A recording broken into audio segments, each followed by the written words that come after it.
Morning, everybody. I'd like to my class. Good to see everybody here this morning. As you know, we have a special event for today, and also to everybody else who is not normally an Intro to Comparative Politics who's joining us today, we wanted to say welcome. As you may or may not know, yesterday was the 100th anniversary of the October Revolution, and so we are going to be talking today about the October Revolution, but we're going to talk about it from a kind of very Jordan Center-esque interdisciplinary perspective. I also want to welcome our live stream viewers here. We have people, the Jordan Center now has a partnership with a number of liberal arts colleges around the country, whereby we live stream all our events, but we also live stream to particular schools who are watching and who can contribute to the discussion by writing in questions on the Google Doc. So we've got people live streaming in for this as well. To my students, you should know this is being live streamed, so as opposed to most of our normal classes. Anyway, welcome to everybody. Welcome this morning. Make a quick pitch. When this is over, just to give my own students a heads up, I got to jet out of here because the rest of the day we have a conference at the Jordan Center, which is 19 University Place, the second floor, on Russia's relations with the West a year after the U.S. presidential election. This is also another anniversary day that you may or may not have been aware of. It's been 1 year since the U.S. presidential election, but starting at 11 a.m. and going through 5:30 p.m., we have 5 different panels of scholars coming to talk about Russia's relations with the West this afternoon. It should be a great conference and super interesting. And you can pop in and out. It'll be going on until about 5:30. So if you want to come for one of the panels, the schedule's on the Jordan Center website. All right, so for today, what the plan is, we're going to have 3 of us talking to you about what the October Revolution means, but we're going to do it from very, very different disciplinary perspectives.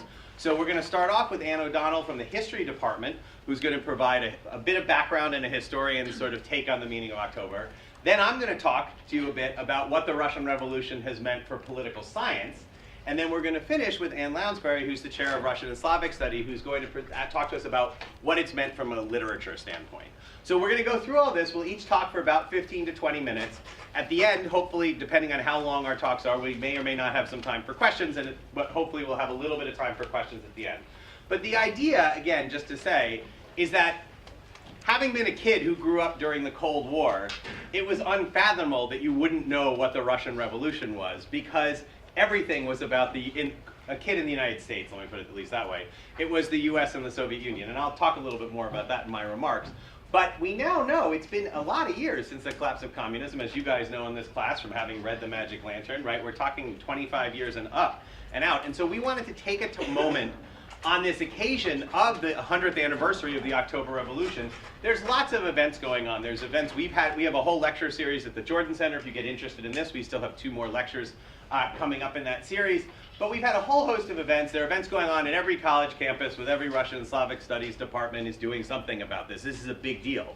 But we wanted to, with this event, instead of the kind of events we have at the Jordan Center where we're having eminent historians talking about the meaning of 1917 to them, but that assumes that you kind of know what 1917 is. And we've been talking a lot about the collapse of communism in this class and the transition that followed after it as a heuristic for a bunch of the topics that we're talking about. But we wanted to pause just for a moment and sort of assume that people don't know much about 1917 and take our role as professors seriously to sort of try to educate you a little bit about this hugely important and consequential historical event, but also hugely important and consequential scholarly event for the way it has affected these different scholarly fields. And with that, I'm going to turn it over to Anne O'Donnell, who's going to start from the historical perspective, talking about 1917 in history.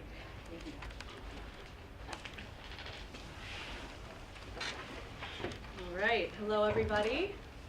Welcome. For you, it's just a regular day. For me, it's the day after returning from a different conference celebrating the centenary of 1917, because when you're a Russian historian, this is big business. This is your moment. So I'm sharing this all with you today as well. 100 years ago today, the city of Petrograd woke up to day 2 of what would become the great socialist October Revolution, the dawn of a new era, not just for Russia, but it was hoped for all of humankind. And as in fact it turned out to be for all of humankind, I would add. The previous day, a conspiratorial branch of the Bolshevik Party, a political party in the Russian Empire, socialists, I'll discuss them more in a moment, led by Vladimir Lenin and Leon Trotsky, whose names you might know, convinced armed bands of demobilized soldiers, who were known as Red Guards, who were home from the Eastern Front of the First World War, everything I'm talking about to you today is unfolding in the context of this great war, the first total war that Europe and indeed the world has ever seen. To back them up, these Red Guards have been called. They were home from the Eastern Front, and they're called on by the Bolsheviks to back the Bolsheviks up as they went about seizing the major elements of the communications infrastructure in the capital of Russia, Petrograd, centered on the posts, the telegraphs, and the railways, and eventually the seats of power that housed the Provisional Government, which had been formed to replace the collapsed Tsarist government of the Russian Empire 8 months before. News of the revolt, which some began to call immediately a coup, radiated out from Petrograd primarily along the rail lines. As in February, in the February Revolution, which I'll also discuss more in a moment, as in February, some local authorities tried to suppress the telegraphs that were trickling in from the capital, but they could not stop the trains that were arriving, that were steaming in, and with them the arrival of people who bore word and sometimes witness of what had happened the previous day in Petrograd. The many various parts of this vast Russian Empire, 1/6 of the Earth's landmass in 1917, reacted to the news of upheaval in Petrograd variously. If in Petrograd the seizure of power was accomplished with virtually no bloodshed, and the Bolsheviks there found themselves issuing proclamations and orders and taking on the tasks of governance with dizzying speed, in Moscow, the second capital of the Russian Empire, not even the local Bolsheviks were excited about this turn of events, about this coup, this seizure of power, however you called it.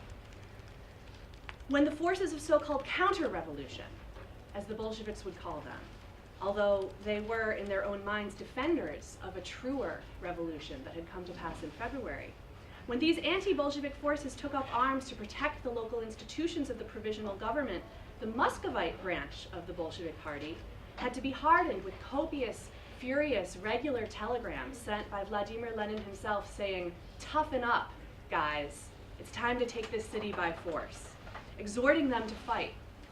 Street fighting in Moscow between the Petrograd loyalists on the one side and Muscovites of various political stripes on the other lasted more than 10 days. And at one point, the Muscovite Junkers, as they were called, these anti-Bolshevik fighting forces, managed to capture almost the entire leadership of the Moscow Bolshevik Party. And they could have killed them right then and there. And they could have stopped the spread, at least for this moment, of the Petrograd Revolution in its tracks. But, and this would be the story again and again, over the coming year in particular, they didn't. They dithered.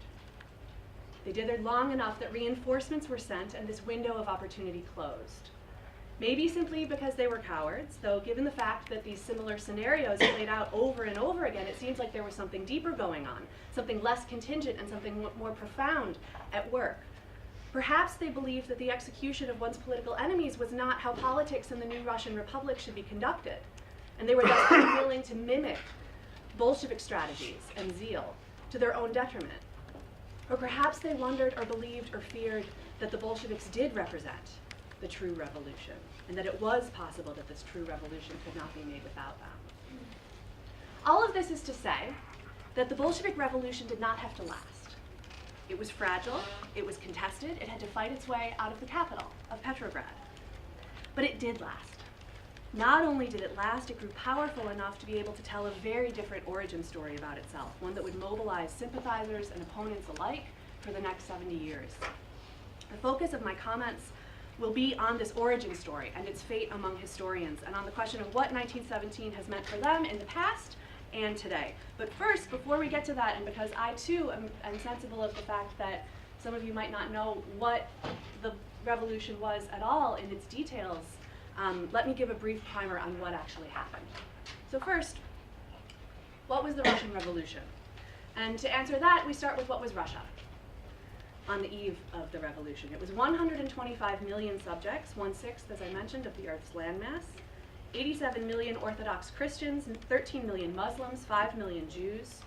It was overwhelmingly rural and peasant, a problem, it would turn out, if you're the Bolsheviks, who have an ideology expressly premised on the industrial working class. You don't have an industrial working class in Russia of sizable proportions at this moment.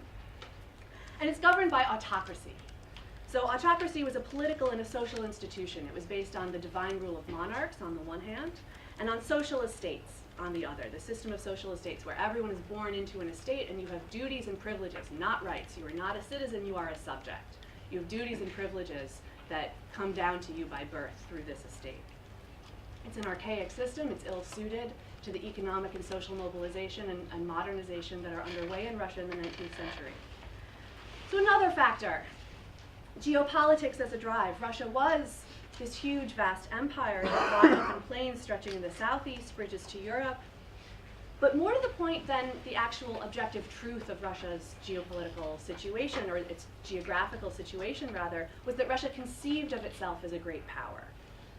It conceived of itself as a global power avant la lettre, sort of in the making.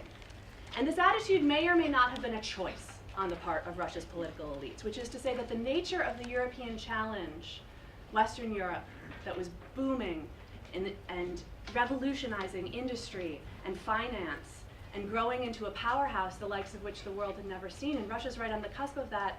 And when you're right on the cusp of that, when you're right on the edge, the choice might have been, if they did not want to be eaten up or left in the dust, Russia too had to embrace this quest to become a global power. But at any rate, this was the frame in which Russia's political class made its decisions.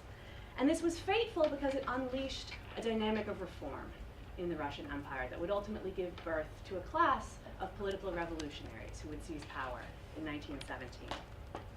So the empire essentially creates this class of political revolutionaries to an extent by educating them, by deciding that it needs engineers, it needs factories, it needs industry, it needs modernity. And where do you get that? You get that in part from the West. You get that from Western universities, and you get that from schooling people, and once you educate them, they begin to perhaps ask other questions about the political arrangements in which they find themselves. So at the same time, as the regime begins to educate people, it also begins to aggressively police the spaces in which they educate them, the universities, for example, and that makes no one happy either. So this reform dynamic is complicated, and it is moving through Russian politics from the middle of the 19th century onwards, and it will carry Russia into the revolutionary era at the beginning of the 20th century. It will create, in fact, a political opposition that begins among not the workers or the peasants, but the elite of Russia, of the Russian Empire. The children of the privileged, the best gentry, the most noble, who read and learn and who begin to think that they know better than the state. So modernization facilitates the creation of this educated public. It's very small. They have newspapers and universities, and they start with books, and they end up, in the course of a couple of decades, not with books, but with bombs. They become political terrorists. And to give you a figure of that, to express that development, by 1906, 4,500 state officials in the Russian Empire were killed or maimed in terrorist attacks. So 1906, I mentioned. 1905, the previous year, has been a breaking point for the Russian Empire, for the old regime. It's one of many moments when revolution in Russia might have taken, again, a different course.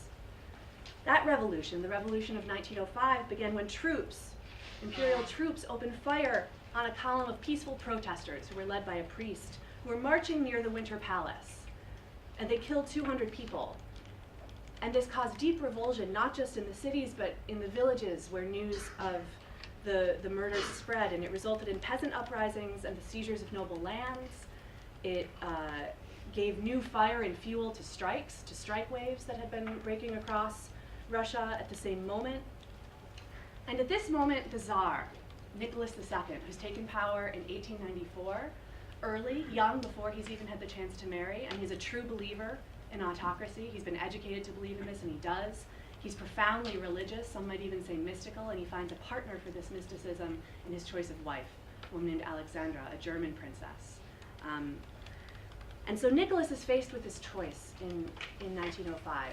He's told by his advisors are desperate. He has to concede reforms. He has to open up the political system of this autocracy to give people a way to participate in the political process. Because remember, the thing about autocracy is that they don't want anyone participating in political life that is not a part of the autocracy. It's not just that they're trying to suppress, liberals or revolutionaries or radicals. They don't want there to be monarchist political parties operating at this moment. They don't want political parties at all. So Nicholas's advisors say, this is the moment, you have to do this. And against his will, he stubbornly refuses, and over his objections, his ministers issue something called the October Manifesto, which promises the election of a Duma, or a legislature, that will be elected by all classes, which will have the power to consent to all laws. It issues basic civil liberties to the population, rights such as assembly, speech, and association, and it legalizes the existence of political parties. So the political parties, this is not a comprehensive list, but I'm going to give you the names that are going to be important in just a moment. We have cadets, constitutional Democrats. They're liberals, they're educated elites. Popular? No. Elite. For popular, you look to the Peasant Party, which is the Socialist Revolutionaries. They're socialists, they're a populist party of the peasants, they favor land reform, and they by far have the largest social base among the political parties. The peasants, let's remember, make up 97% of the population of the Russian Empire at this moment. And then furthest to the left, you have the socialists, the Russian Social Democratic Party, which is split into two branches, the Bolsheviks and the Mensheviks. The Bolsheviks means the majority, the Mensheviks means the minority. Ironically, these names were bestowed at a moment when the Bolsheviks had lost a particular vote and were in fact the minority. And this thus attests to their long-standing success at, or rather their deep grip from the very start of the power of naming, the power of how one presents oneself, the narrative one is successful at telling. So the Bolsheviks and the Mensheviks, they're inspired by Marxism. They're premised on defending the interests of the working class, which we'll remember is minuscule. And then finally, there are monarchists, but out of deference to the Tsar and his wishes and the autocracy, they decline from forming political parties in their fullest sense. They don't form big parties, which becomes a big hindrance to their ability to defend the autocracy, as one might imagine. So this is the empire that moves into this cataclysmic event with which I began, which is not the revolution, but the First World War. In 1914, a minister of the Russian Empire named Durnovo writes one of the most significant documents in all of Russian political history, arguing to the Tsar in a memorandum that if Russia joins this looming war in Europe on the side of the Entente, on the inside of Great Britain and France, as it ultimately did, in fact, no matter who won, Durnovo said, whether Russia wins or loses, it will face the threat of political collapse and socialist revolution. Durnovo predicted what came to pass with stunning accuracy, in fact, as losses on the Eastern Front of the First World War mounted. The social accord with which Russian subjects had met the declaration of war in 1914 began to crumble. Attention began to focus on what was understood to be the total incompetence of the imperial government as it tried to wage this war with its clunky bureaucracy. And instead of the short traditional war that some had expected, as this long war grew on, calls for what was called a government of popular confidence began to grow. At the same time, even Durnovo could not have predicted this particular feature of what would happen inside the Russian autocracy, which was that the Russian imperial family would become devoted to a mystic named Rasputin, who was smarmy by all accounts, was really rather foul as a person.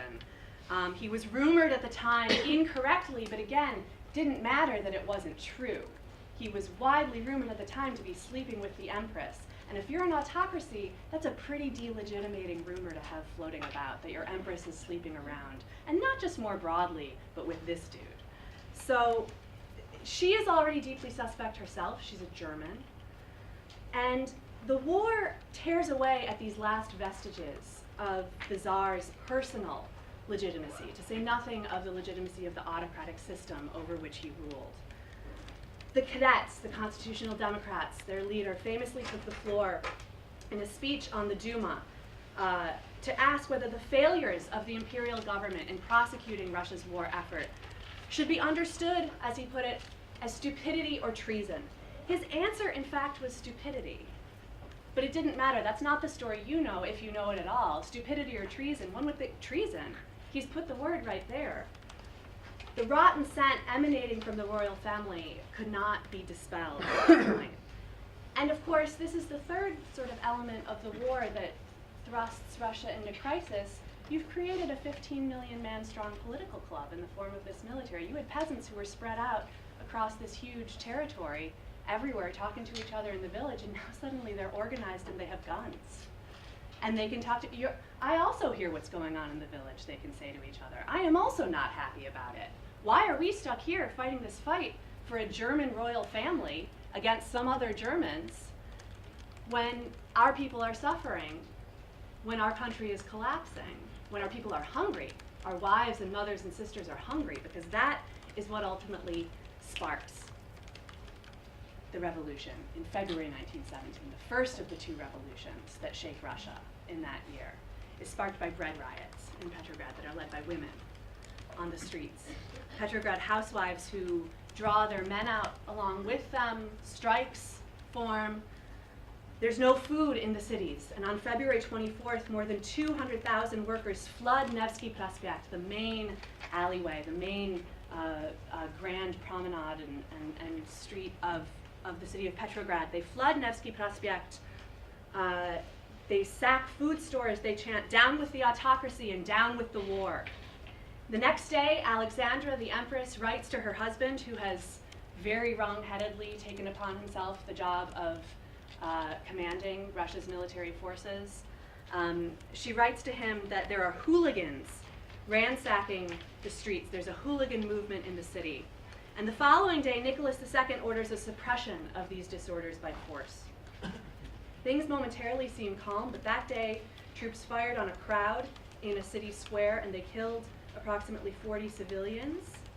And at that moment, the Petrograd garrison troops, the troops that are stationed inside the city of Petrograd itself, they're younger, they're less trained, they're less disciplined than the troops that are out fighting on the front, and they mutiny in anger.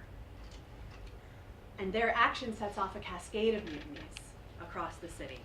It sets off soldier movements against their own commanding officers. They murder their commanding officers. They cruise the streets waving flags. They sack the Ministry of the Interior of the Russian Empire. And they raise a red flag over the Winter Palace, the seat of the Tsarist government. The city is in revolt, and virtually overnight, this massive edifice of the imperial state begins to dissolve. One of the most striking visual signs of the revolution, according to memoirists, according to people who lived through the revolution in February, was that in imperial cities, in Petrograd, there were police officers directing traffic who used to stand on circles in the middle of the intersections.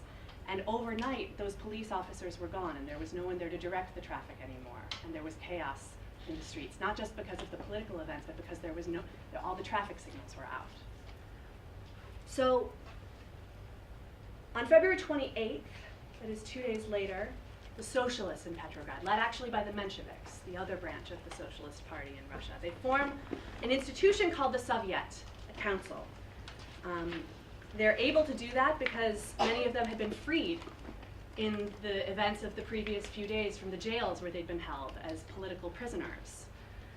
The Duma, the legislature of the Russian Empire, is a bit slower to act, but it forms a government the next day.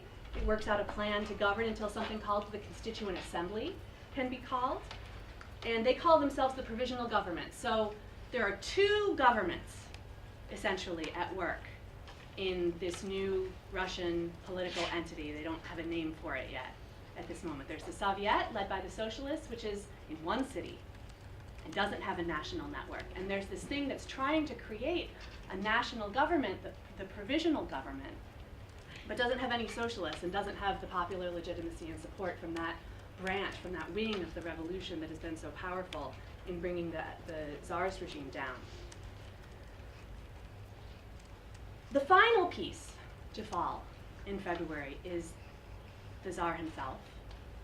This comes about because the generals, the last bulwark of the Tsar's autocratic rule, have a decision to make. They're with the Tsar at Stavka, at the command headquarters on the Eastern Front, and they decide they have little choice but to force him to abdicate. They write the abdication for him. He initially rejects it because they write the abdication in such a way that the Tsar will abdicate in favor of his son, who will govern under the regency of the Tsar's brother, until he reaches majority. His son, and this is in fact where the imperial family's association with Rasputin, with the smarmy priest, came about to begin with. He's hemophiliac, he's sick. And Rasputin has claimed to heal him, has claimed that he can heal him. Nikolai doesn't want to abdicate in favor of his son, to thrust him into this, dicey political situation, to put it mildly. So he insists on abdicating for his brother, and his brother says, "No way. I am absolutely not taking this on." And the autocracy ends. And it's over, and the Russian head of state has lost its head. So there's this provisional government that's charged with keeping the show going over the summer of 1917. And in the course of that summer, Russia lurches from one crisis to the next. They're continuing to fight the war. They have devastating losses in a summer campaign. Soldiers begin to simply leave the front on their own, to self-demobilize, as it's known at the time. They return to their villages to participate in this rapidly spreading movement, this popular upsurge to seize the land, peasants are seizing land from the nobility. So there are these elements of what would become the Socialist Revolution, you see, that are underway before the socialists themselves have taken power. And in fact, when Russia holds its elections for this constituent assembly that was promised, which they do 1 week after the Bolsheviks have seized power, can you imagine 44 million people go to the polls for the first time ever for a free and, by most accounts, fair election 1 week after the Bolsheviks have seized power? 44 million people, and they vote overwhelmingly socialist. Not Bolshevik, but socialist. Approximately 3/4 of the electorate is swinging hard to the left. So the people are seizing the people's land. The provisional government is churning through leaders as one after another is discredited by these cascading crises of provisioning, of scuffles with the socialists who are governing out of the Soviet. There are 2 near misses of a takeover of the provisional government coming from the left in April and July 1917. There's one from the right in August called the Kornilov Affair. And in October, the Bolsheviks, led by Vladimir Lenin, who has been sitting most of this out, he's shipped, you might recall, and this is one of the conservative origin stories of the revolution. He's shipped on Germany's dime back to Russia. He'd been in political exile, and Germany offers to put him in a sealed train, send him back to cause some trouble. He gets out of Russia pretty quick after he gets back there after February, and he takes cover in Finland. And so he's sitting there, he's waiting. And he's hesitant in April and July about this takeover. But by September, he's convinced that the moment has come and that now is the time. If the Bolsheviks are ever going to try an attempt to seize power, they've got to go now for it. So he begins to set that in motion. And in October, the Bolsheviks try again in earnest on October 25th, and to their own astonishment, they succeed. In a raft of sweeping decrees issued their first week in power, they abolish private property to land, they declare Russia's willingness to enter into peace negotiations with the Germans to end the war. By the start of the new year, they had shuttered the banks, they had seized the factories, and in March 1918, they set out for the city of Moscow, which they made into a global beacon for what they called socialism, projected the whole world over. So, was this socialism, what they made? I don't have time to talk to you today about what they actually built over the next 2 years, let alone the next 5 or 10 or 20 or whatever time scale it is you want to assess their achievements on. Was this new system, but let's discuss for a moment the question, was this socialism? Was this new system of economic and political governance that the Soviets had made a planned economy that often did not work, and a single-party personalized dictatorship engineered by the Bolshevik Party, faced at first by Vladimir Lenin, then, as most of you likely know, by Joseph Stalin, Khrushchev, a succession of other leaders? Was this socialism come to life, or was this Soviet thing that resulted from the October Revolution a distortion? And if so, what or who was at fault for allowing this distortion to occur? Where had the transmission belt from this Marxist dream that Lenin and the Bolsheviks had adhered to broken down? if what the Soviet Union built wasn't socialism. Had it broken down with Russia and its backwardness, with the fact that Russia was, as I mentioned, a peasant country, not a highly advanced industrialized one of the sort that Marx himself had said would be the most likely setting for the transition to socialism. Had it broken down with the Bolsheviks themselves, who had intentionally or not deviated from Marx's principles? Or perhaps the fault lie with individual Bolsheviks. Perhaps Lenin and his legacy could be redeemed, even if Stalin could not. Perhaps there had been a softer path to socialism than the one that ultimately came to pass, the one that was mired in terror and political and economic breakdowns and unfreedom and illiberalism. A Bukharin alternative, as my predecessor in this job famously dubbed it, referring to this mix of market socialism or state capitalism that was advanced by a revolutionary in Lenin's circle named Nikolai Bukharin and quashed by Stalin.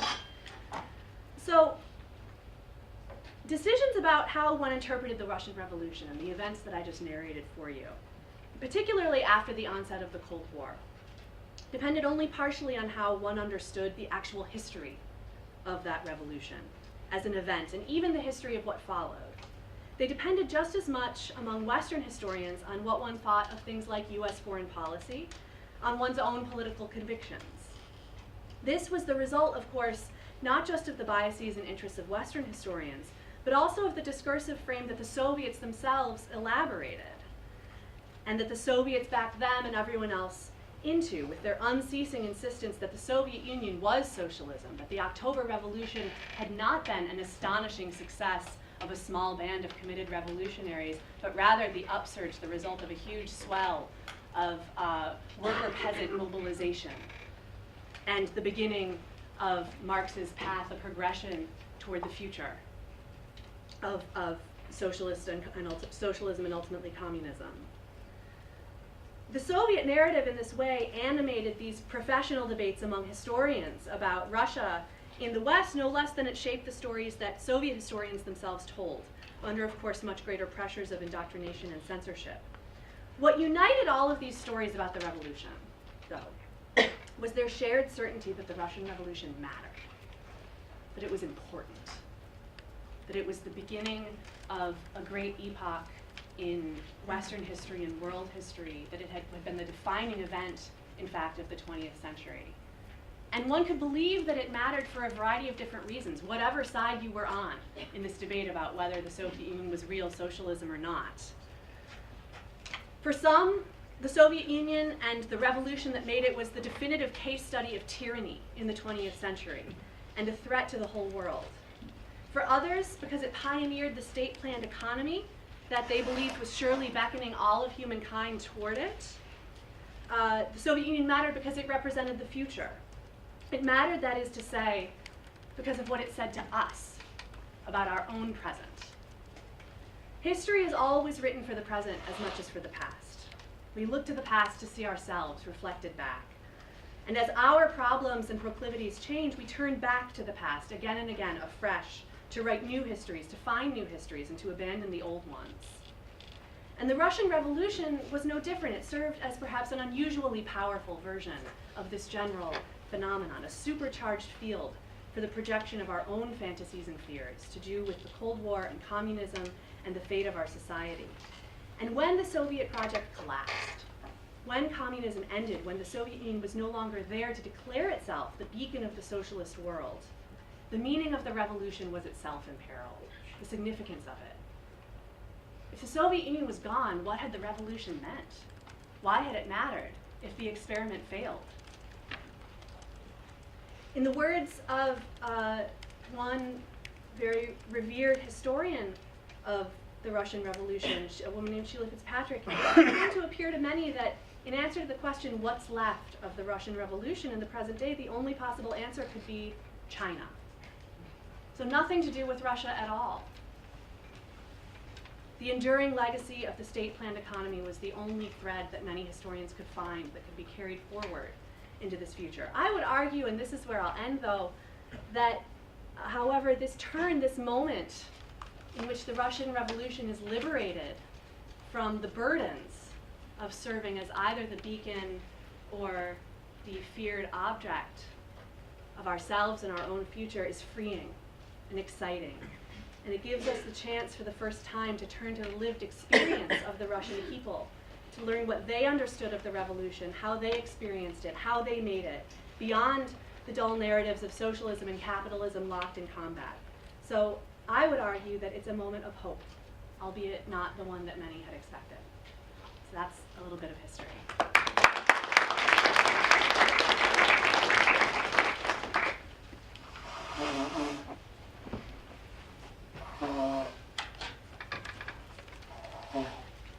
Great, thank you so much, Anne.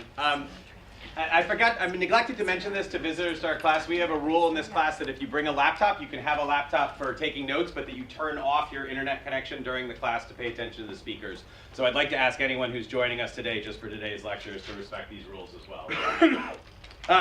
So I could be getting up here to talk to you about the overwhelming importance of the Russian Revolution in politics, because the Russian Revolution then spread out from Russia, socialism spread to the rest of the world, and we're now living in we're entering the second century of socialist revolution throughout the world and what's happened. Of course, that didn't happen, right?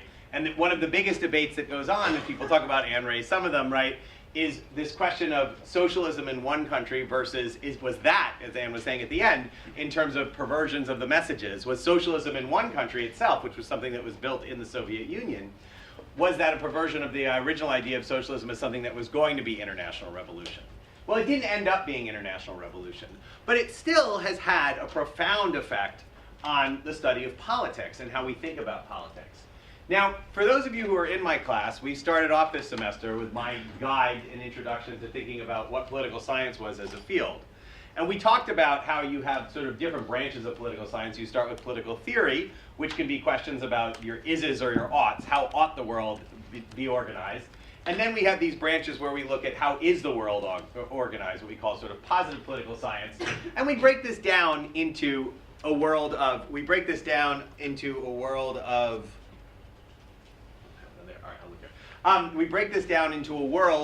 of politics that takes place between countries, which we call international relations, and politics that takes place within countries, which we call the study of domestic politics. In fact, this class here is Introduction to Comparative Politics, which is really Introduction to Domestic Politics.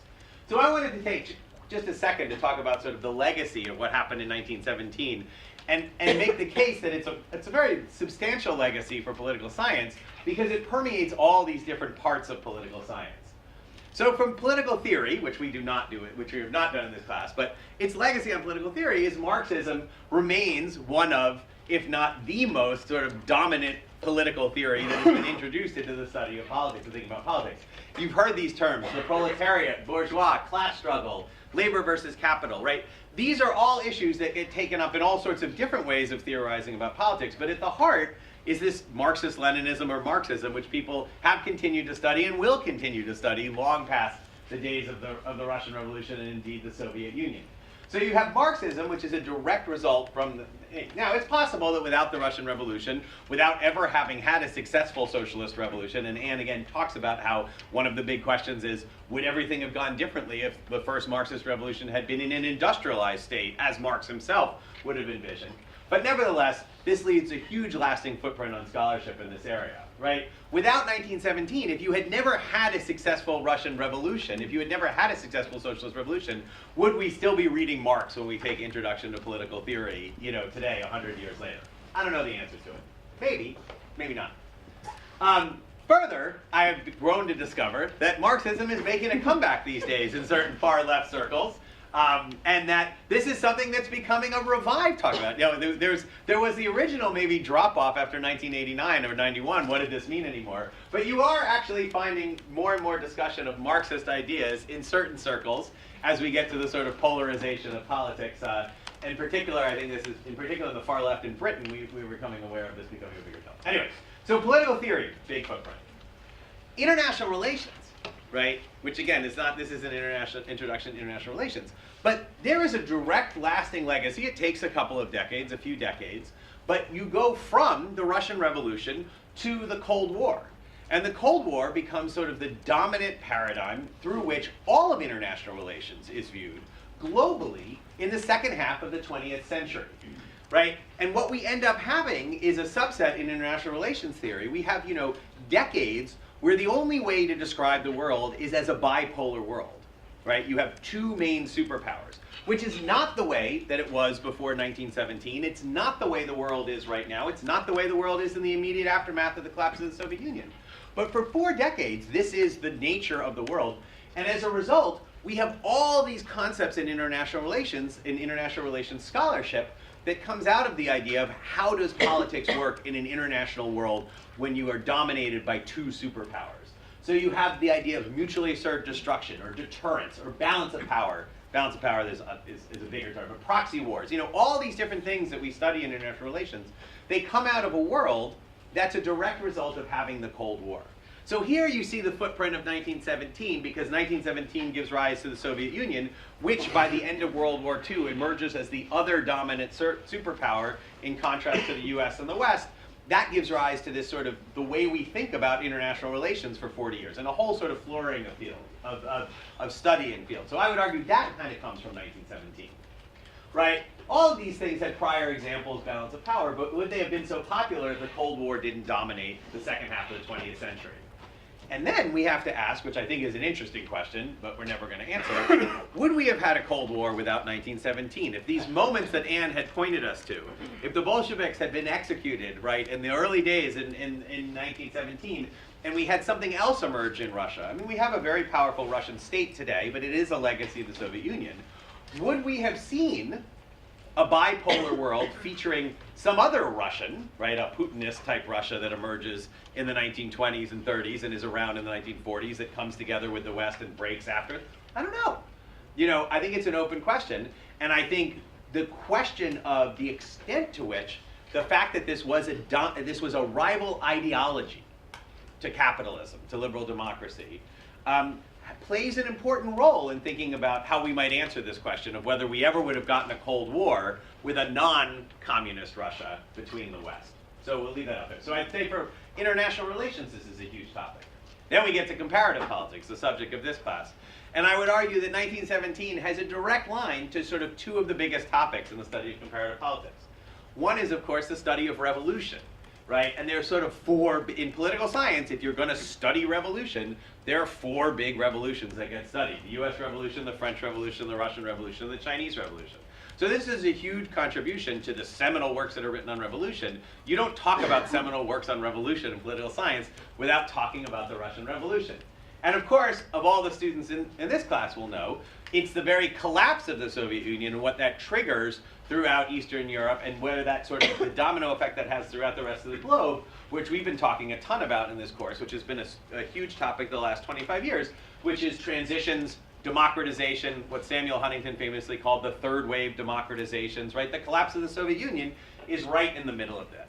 Also, for students in this class, right, the Soviet Union eventually, as Anne was getting at the end, talking about the difference between Lenin and Stalin, right, that also gives rise to totalitarianism, which in the study of regimes, which we did in this class earlier in the semester, right, there's 2 big totalitarian regimes that get the focus of this sort of big emphasis of study. And I mentioned that was a huge emphasis of study for political science in the second half of the 20th century about where totalitarianism comes from. So I think you can draw direct lines again from 1917 to leaving behind these, long shadows that are cast over the study of politics.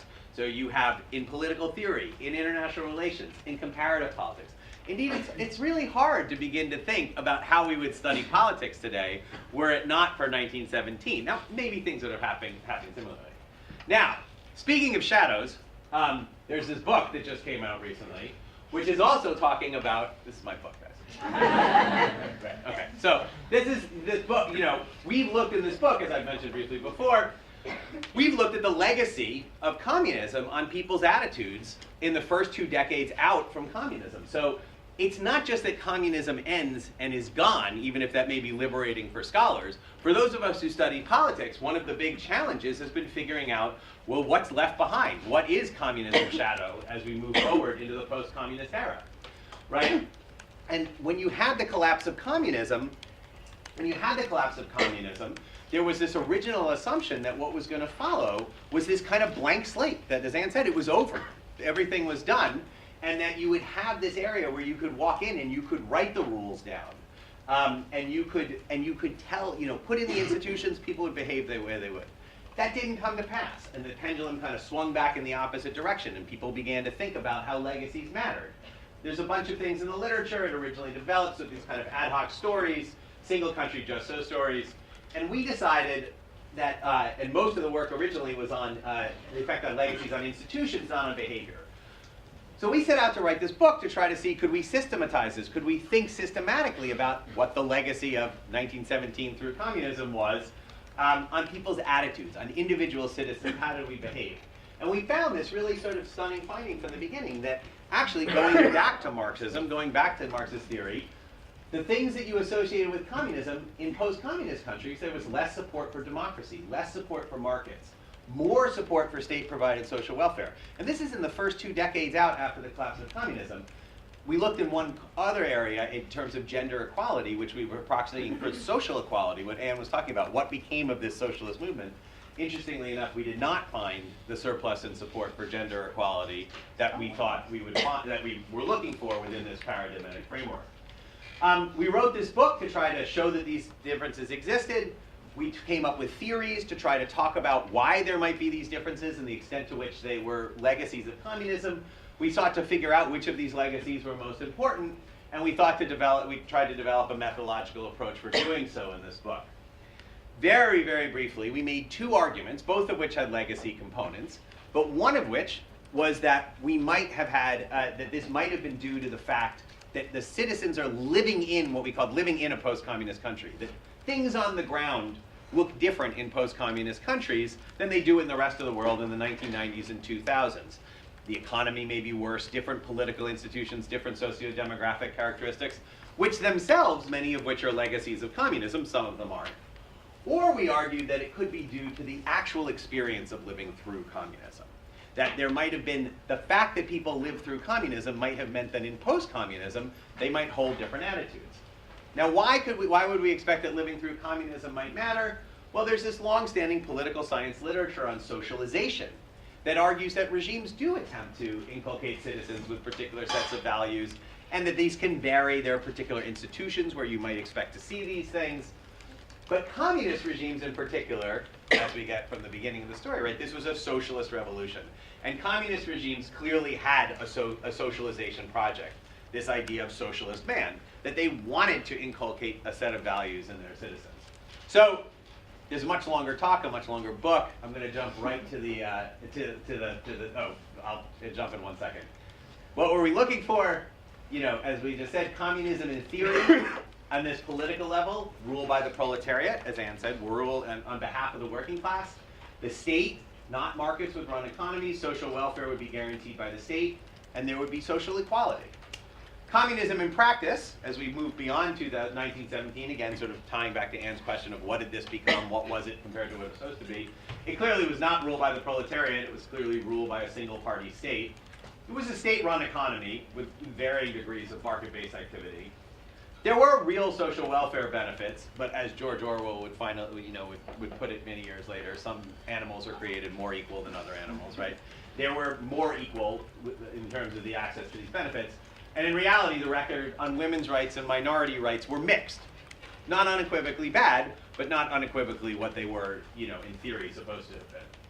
Anyway, this is a lot longer talk that I can give. There's a whole book here, but to jump, to the chase, we're talking about the shadow cast by 1917. Communism's shadow is still out there in the first 2 decades of post-communism.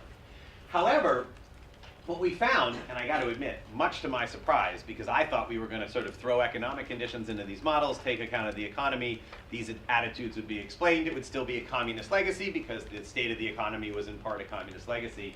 But it's not actually what we found. That this living in a post-communist country did not explain nearly as much of the differences in attitudes as we thought they would. And in fact, only political context seemed to reduce the gap. Instead, we found a ton of support for this living through communism model, except for gender equality, which I can talk much more about if people are interested. And in fact, gender equality is consistently different across the board. We do lots of subsidiary analysis, we test things. There's something different about gender equality, whether it's that the regimes didn't actually walk the walk on gender equality, they just talked the talk as opposed to some of these other issues. Maybe it's because gender equality was less social, the social equality ended up being less central to the communist project than these more political and economic goals. Maybe it's because there was more resistance in society to the idea of gender equality than there was to, for example, state-provided social welfare. But nevertheless, we find very different findings for gender equality. But in the big three, we find a lot of support for this living through communism model. We also find that adult exposure actually matters more than childhood exposure, which is interesting within a political science context. Anyway, thanks very much. That's a quick, brief look at communism's shadow, and also at the sort of shadow that 1917 has cast through the study of politics in the many years since the revolution. So thanks very much.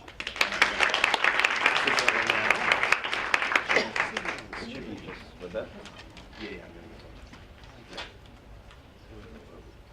Yeah, and then double click, just tap it. And then you should be able to use this as like the, alright, great, yeah. And then just full screen out. This is covered. Okay, our final speaker, as I said, will be Anne Lounsbery from the Russian and Slavic Studies. Hi, everybody. Thank you for having me here in your class. And my talk will be brief, in part because of the question I was asked to address, and the answer to the question is quite simple. The way I was asked to approach this is, was the revolution, was 1917 a big deal in the arts? And I can answer that in one syllable. The answer is yes. Right? The revolution, 1917, the Russian Revolution, changed the arts forever. For the political scientist and for the historian, they're sort of a matter of debate, right? There are different questions you can ask as to how much this event mattered. In my field, there's no question. It really changed everything. And that is the way in which the Bolsheviks won, incontestably, and I would say in the long term. How many of you have seen this image before? A few of you, okay. Anybody have any idea what it means? Yeah. Beat the whites with the red wedge. Beat the whites with the red wedge, right? So this is by an artist named Elisitsky, who allied himself with the revolution, put himself at the service of the revolution, and made a series of posters like this. What do you think a poster like this looked like in 1917 to a bunch of people who had not been exposed to a lot of political imagery? Is this what you would expect?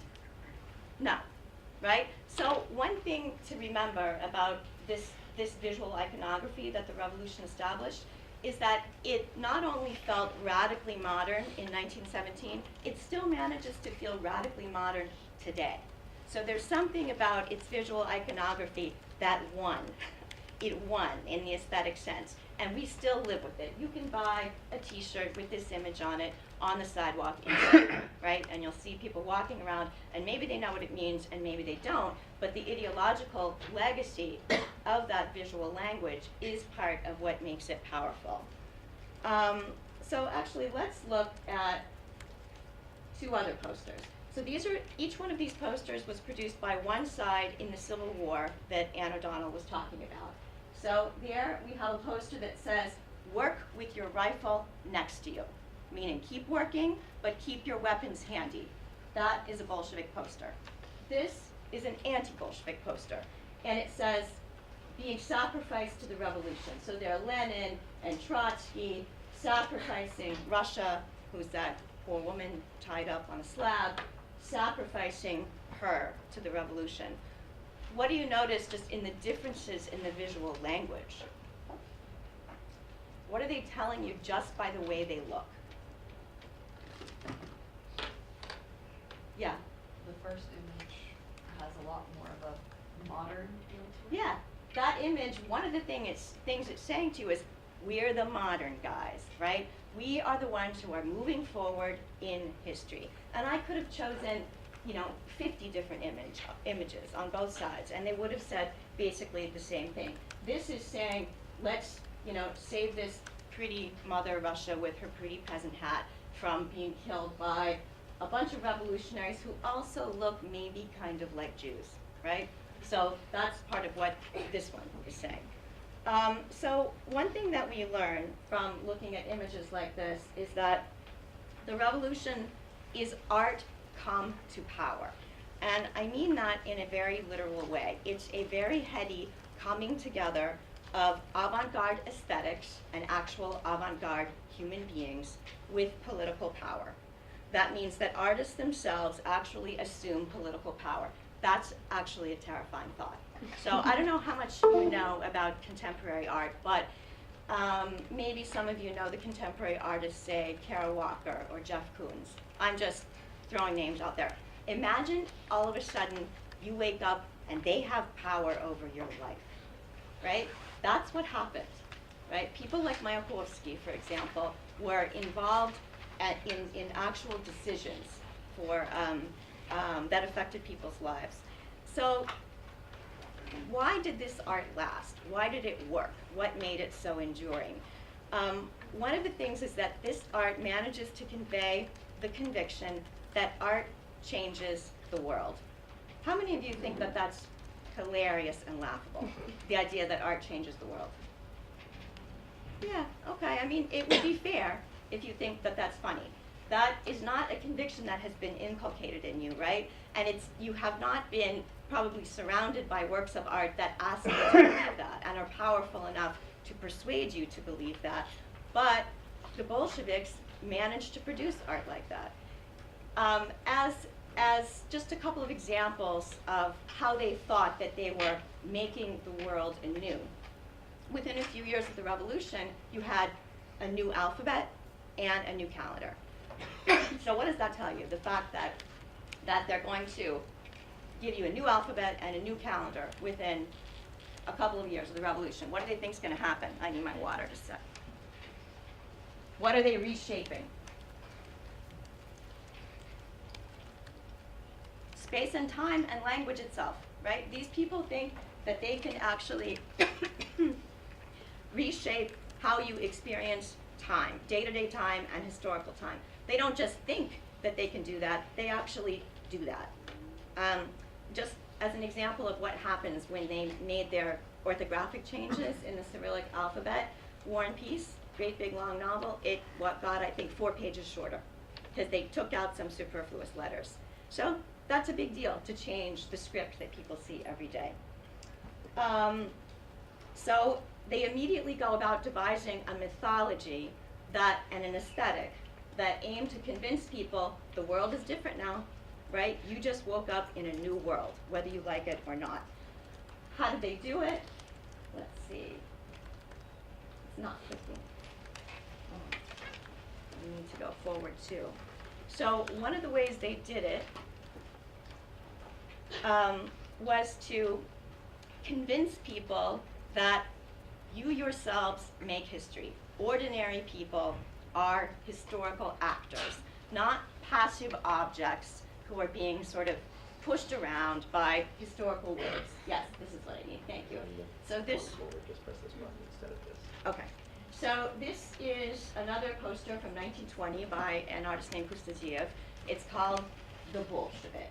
So what you're supposed to be able to do is look at that poster and identify with Mr. Giant Bolshevik. That means you are a historical actor, not just you personally, but you, the masses. And if you ally yourselves with that giant guy who's like walking forward in history, you have joined history, capital H history. And by capital H history, I mean not just history as a bunch of stuff that happened, right? One damn thing after another, as you could describe history, but history with a teleology, history with progress and meaning. So part of what Bolshevik art aims to do is convince you that you can be part of that capital H history and that you're marching towards something, right? Mr. Giant Bolshevik is not just wandering around, he's obviously walking in a certain direction. So in order to do this, in order to convince people that they're part of something giant, even as all this horror is unfolding around them, and we haven't talked about it very much, but the revolution became quite violent quite quickly, and you had a giant civil war that lasted for years immediately after the revolution. But in order to make people believe that this was worth it, and that they were actually marching with Mr. Giant Bolshevik toward something towards something worthwhile, they started mythologizing their own history in art almost immediately. It's actually incredible how soon they started to feel both nostalgic about 1917 and how quickly it started to seem like a giant myth. So, for example, let's see, is this going to be right? Yeah. So this scene is, quote, the storming of the Winter Palace. The Winter Palace, the residence of the Tsars in Petrograd. The storming of the Winter Palace is something that happened in 1917, but it really was not particularly dramatic, as Anne O'Donnell mentioned, I think, and it wasn't really that big deal. What was a big deal was the masked spectacle that was staged on the anniversary of the revolution 3 years later. So 1917, storming of the Winter Palace, whatever. It happened, it wasn't decisive. 1920, on the same day, massive, massive public spectacle, 100,000 spectators watching a reenactment of the storming of the Winter Palace, right? So just to give you a sense, besides the 100,000 people in the audience, we had 125 ballet dancers, 100 circus performers, 1,750 extras and students, 200 extra women, 260 secondary actors, 150 assistants, many tanks, and many armored cars. So this is done 3 years to the day after the actual sort of mini storming of the palace. And then in 1927, the filmmaker Sivka Eisenstein made the movie October, which culminates in exactly the same event, the same storming of the Winter Palace. Now here's something that can start to suggest to you how successful the Bolsheviks were in mythologizing what they did. This image, which is from 1920, is regularly passed off as a historic document. You can always find this image in textbooks represented as the revolution of 1917. Somebody was standing there with a camera and took a picture of them, storming the Winter Palace. The same thing with the 1927 film, October.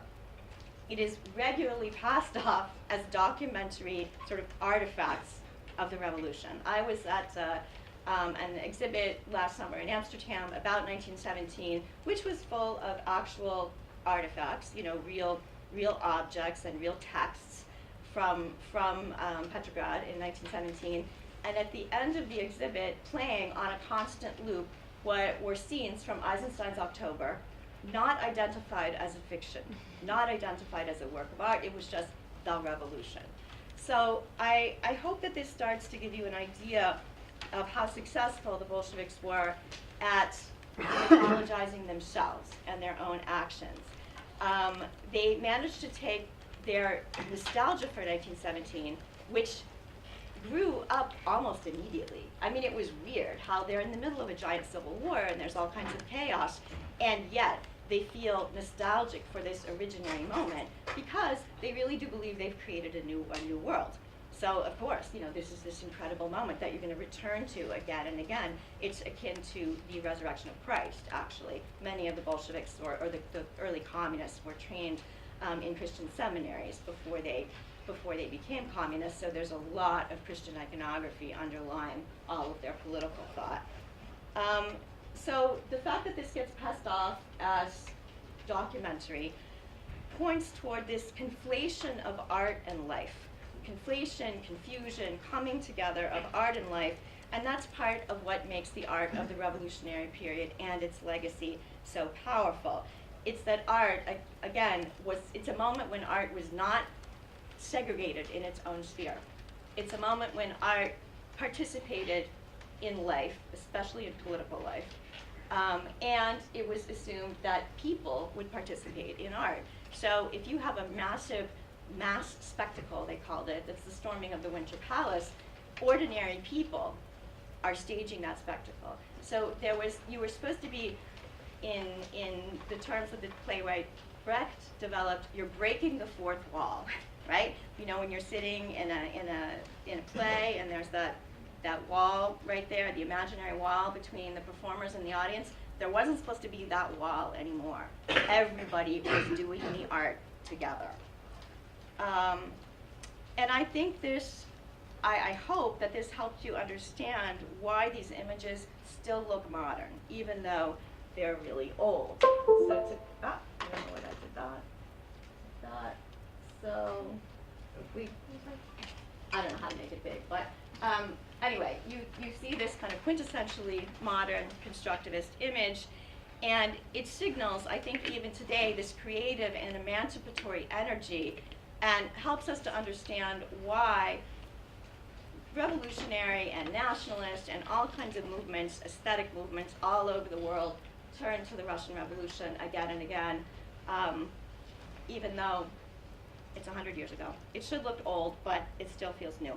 Okay, thanks a lot.